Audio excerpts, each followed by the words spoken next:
This for the culture is as we all know, we started this episode talking about biopics and biopics.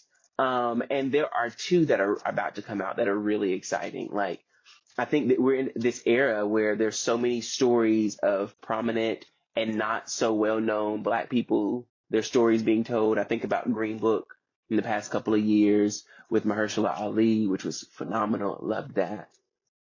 But we just talked about Rustin, of course, but we've got Yes. two really good ones coming out this year that I'm so excited for. One that I know Dee is just like, Yes, like giddy. when I saw the trailer, I was like, oh my God, Dee's gonna lose her shit. Like, for real, for real. And it And that actually fits is, with what I just said, because I didn't know that that's the one that you were going to pick to do for the culture. And oop, Exodus is actually, that's synchronicity, the song fits. synchronicity. There is a Bob Marley biopic coming out February 14th. So during this month, y'all, and there's actually It another might be moment the I'm day going to that add this to this. episode comes out.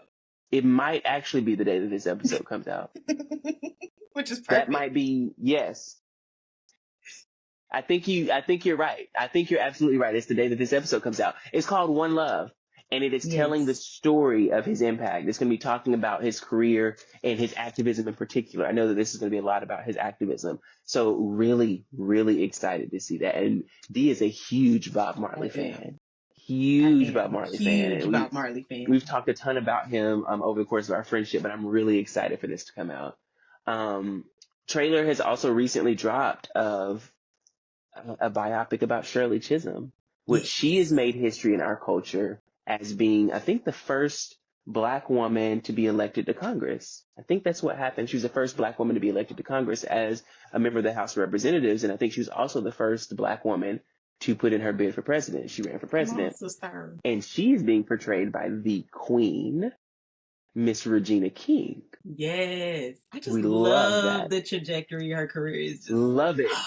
I love seeing the things that she directs. I love, like, just how, I mean, you want to talk about Akin. Okay. Akin. I'm just really excited to see what she does back from when she was in there. Y'all ain't got no Odie. That's my favorite. And for me, it's the range. It's the range for me, because when you watch the trailer for this, y'all will hear that she has nailed Shirley Chisholm's signature voice. Mm-hmm. That voice is very distinct, and she has nailed it. Now, there's something I want to add to For the Culture that I forgot about, and I recently saw another trailer, and it's coming out this month.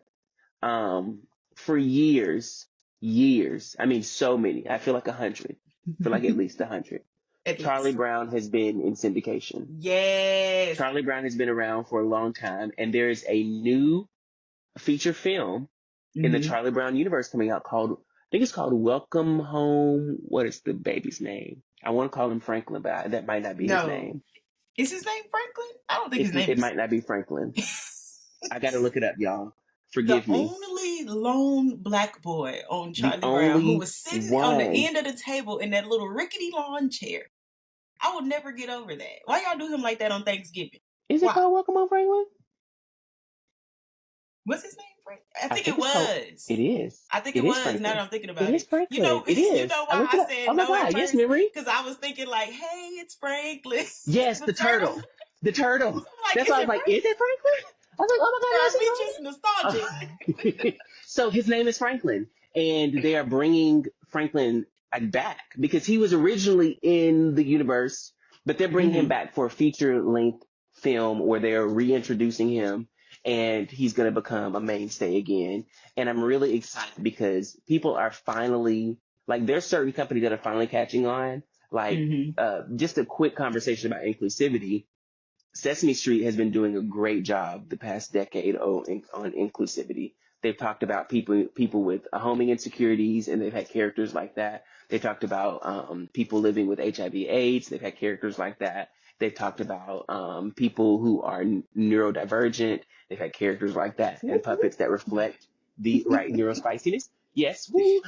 So it's really exciting that there are certain platforms that are taking notice to the fact that people want themselves to be seen, their kids want to be seen, in all walks of life, whether it's living with a disability or living with brown skin. You know, like, we all want to be seen, and we all want to be included in the media that we that we consume. So it's really exciting that here we are, Black History Month. We're about to have this great biopic, I'm sure, about Bob Marley coming out, but we're also about to have the diversifying of Lily White, Charlie Brown universe, and it's